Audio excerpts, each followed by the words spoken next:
Ketang ang tonggay manggela Ketang ang tonggay manggela Neng kerike neng kerike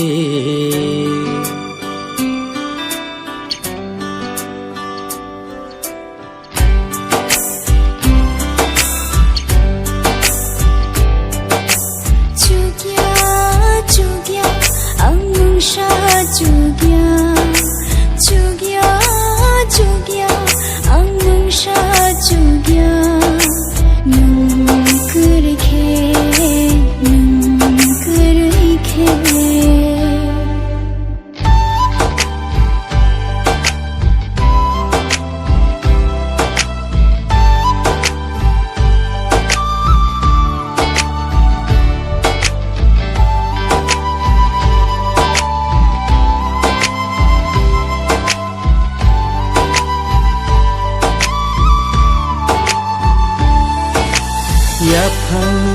bucung neng ani bebang neng oh jadu neng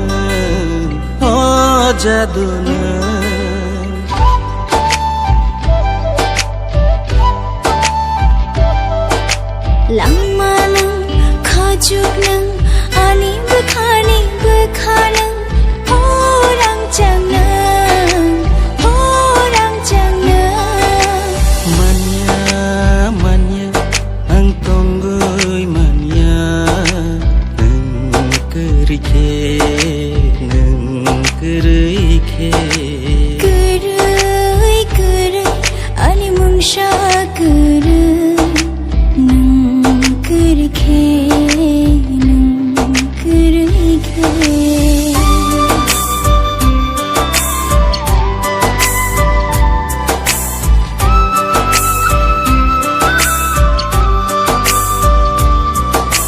Nokhani tola hani shaka nini ani sajakten kerang kothoma